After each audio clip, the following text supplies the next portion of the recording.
Hi everyone! Today, together with my group mates, we'll show you how to make lesson planning not just a matter of mind, but a matter of heart. When we design a lesson, we don't just teach skills and knowledge. We also shape values, attitudes, and emotions, and that's what the affective domain is all about. So come with me as we explore how we use the 5 steps of appropriate method in crafting my grade 7 English lesson, appreciating diversity through characters in short stories. So what are you waiting for? Let's begin. First one is the type. This is where the heart of the lesson starts beating. So before I even wrote the objectives, I asked myself, what kind of attitude or value I want my students to learn from this story? And my answer, empathy and respect. Through the story, Thank You Ma'am by Langston Hughes, I wanted my students to feel the power of understanding others, even when they make mistakes. So my effective domain was clear. Students show respect and empathy toward people from different backgrounds.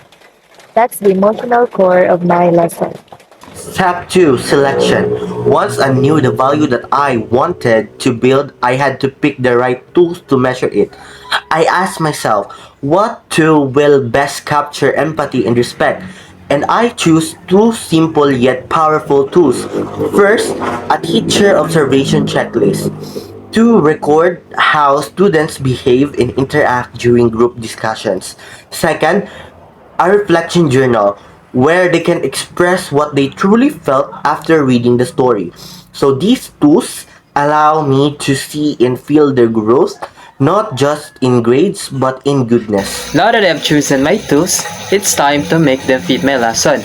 I designed a short 3-item checklist with clear indicators of empathy and respect. Watch this. We have here, first, listen attentively to group mates. Second, speaks respectfully during class discussion. And lastly, shows empathy when responding to other ideas. Simple, right?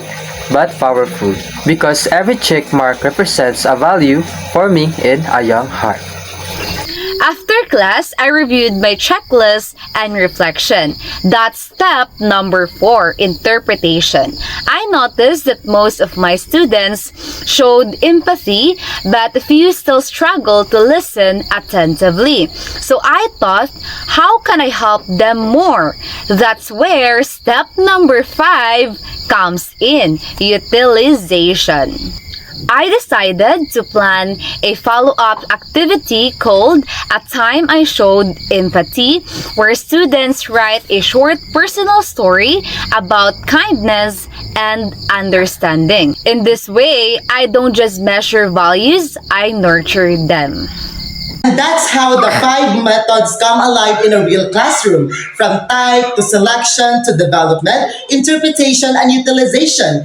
Each step transforms a simple lesson into a meaningful experience. Because at the end of the day, teaching isn't only about what students know, it's about what kind of people they become. So that is all for our video, and thank you for watching.